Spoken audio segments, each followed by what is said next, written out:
जैसा करोगे वैसा फल पाओगे, जैसी करनी वैसी भरनी। आपके घर कोई बेटा बनकर आता है तो कोई बेटी बनकर आती है, तो कोई दामाद बनकर आता है, कोई बहू बनकर आती है।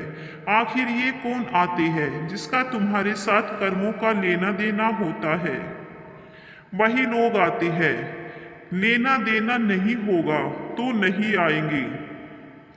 एक फौजी था, उसके माँ नहीं, बाप नहीं, शादी नहीं, बच्चे नहीं, भाई नहीं, बहन नहीं। अकेला ही कमा कमा के फौज में जमा करता जा रहा था। क्योंकि वह अकेला था, परिवार में तो कोई था नहीं, इसीलिए फौजी के खर्चा भी नहीं होता था।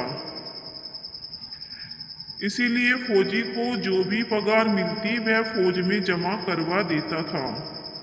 तो थोड़े दिनों में एक सेठ जी जो फौज में माल सप्लाई करते थे, उनसे फौजी का परिचय हो गया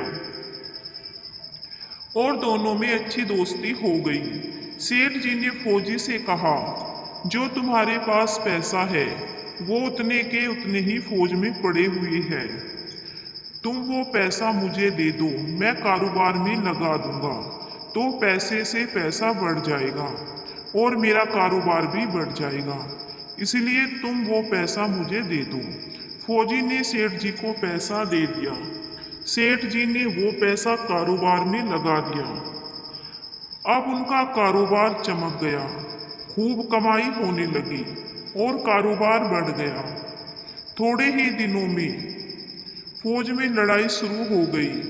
लड़ाई में फौजी घोड़ी पर चढ़कर लड़ने गया। घोड़ी इतनी खराब थी कि फौजी जितनी जोर जोर से लगाम खींचे उतनी ही तेज रफ्तार से भागे। खींचते खींचते उसके गलफर तक कट गई, लेकिन वो दौड़कर दुश्मनों के गोल में जाकर खड़ी हो गई। दुश्मनों ने फौजी पर वार किया और फौजी वहीं पर मर गया और घोड़ी भी मर गई। अब सेठ जी को मालूम हुआ कि फौजी तो मर गया, तो सेठ जी बहुत खुश हुए, क्योंकि फौजी का कोई वारिस तो है नहीं। अब ये पैसा देना किसको?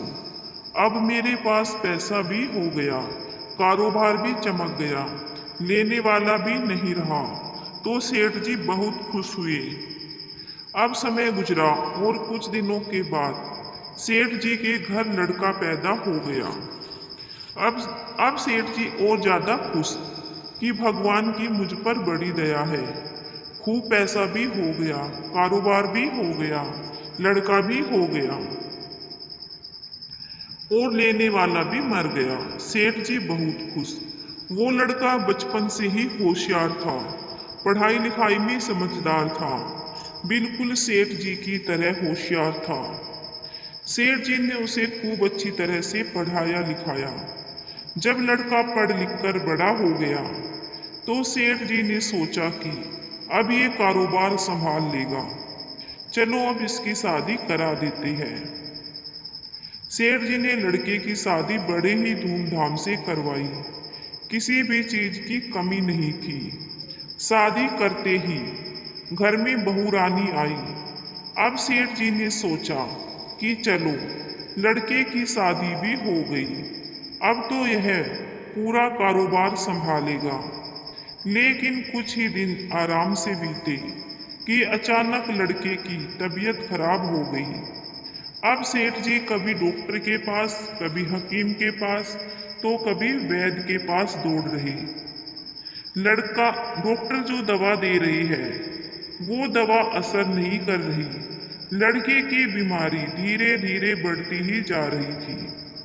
सेठ जी का पैसा बर्बाद हो रहा था और बीमारी बढ़ती ही जा रही थी। रोग नहीं कट रहा था, पैसा खूब लग रहा है। अब अंत में डॉक्टर ने सेठ जी से कह दिया कि तुम्हारे लड़के को लाइलाज मर्ज हो गया, इसको अब असाध्य रोग हो गया, ये लड़का 2-3 दिन में मर जाएगा। डॉक्टर के जवाब देने पर सेठ जी निराश होकर अपने लड़के को लेकर रोते हुए अपने घर की तरफ आ रहे थे। रास्ते में एक आदमी मिला और उसने कहा, अरे सेठ जी, क्या हुआ? बहुत दुखी लग रहे हो। सेठ जी ने कहा, यह मेरा जवान इकलौता लड़का है। मैंने सोचा कि बुढ़ापे में ये मेरी मदद करेगा। अब इसकी शादी हुए थोड़े ही दिन बीते कि यह बीमार हो गया। मैंने इसके लिए खूब पैसा लगा दिया, पानी की तरह पैसा बहा दिया। जिसने जितना मांगा मैंने उतना ही दिया। लेकिन आज डॉक्टरों ने जवाब दे दिया, अब ये बचेगा नहीं, असाध्य रोग हो गया, लाइलाज मर्ज है। अब इसे घर ले जाओ, ये 2-3 दिन में मर जाएगा। उस आदमी ने कहा, अरे सेठ जी, तुम क्यों दिल छोटा कर रहे हो? मेरे पड़ोस में एक वैद्य जी दवा देती है, 2 आने की पुड़िया खाकर मुर्दा भी उठ खड़ा हो जाता है। जल्दी से तुम वैद्य जी से दवा ले आओ। सेठ जी दौड़कर गए और 2 आने की दवा की पुड़िया ले आए। पुड़िया ला करके लड़के को खिलाई और ज्यों ही लड़के ने पुड़िया खाई और कुछ ही क्षण में वो लड़का मर गया। लड़का मर गया। अब सेठ जी जोर जोर से रो रहे थे। सेठानी भी रो रही और घर में बहू रानी और पूरा गांव भी रो रहा। गांव में शोर मच गया कि बहू रानी और सेठ जी की कमर जवानी में टूट गई। सब लोग रो रहे। तब एक महात्मा जी वहां पर आए।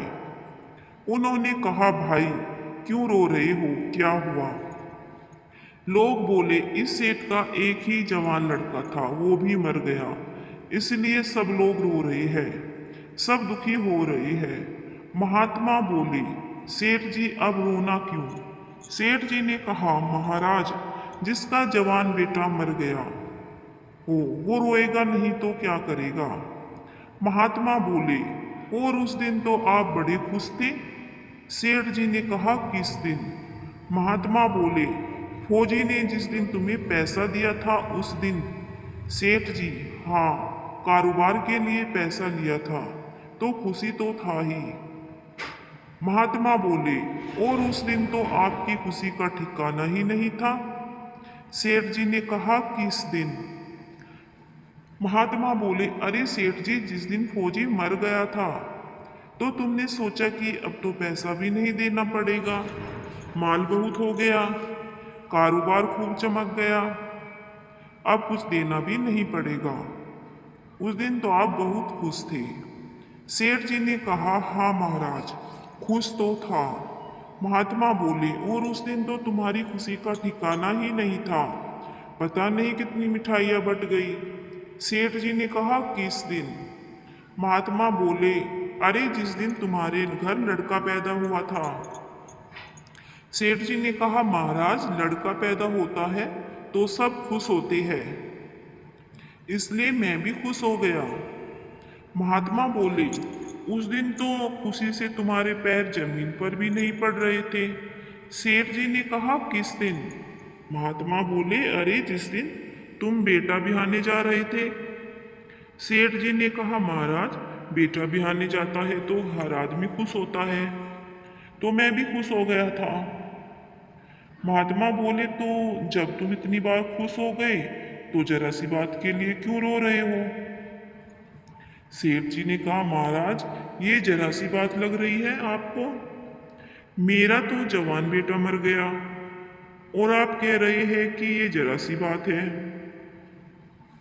महात्मा बोले, अरे सेठ जी, वही फौजी पैसा लेने के लिए तुम्हारा बेटा बनकर आया था।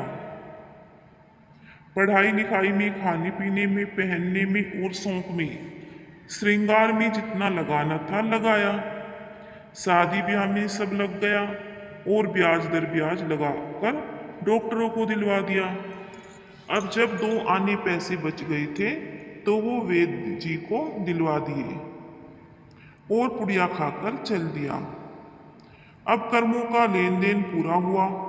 सेठ जी ने कहा, हमारे साथ तो कर्मों का लेन देन था, चलो हमारे साथ तो जो हुआ सो हुआ, लेकिन वो जवान बहू रानी घर में रो रही है।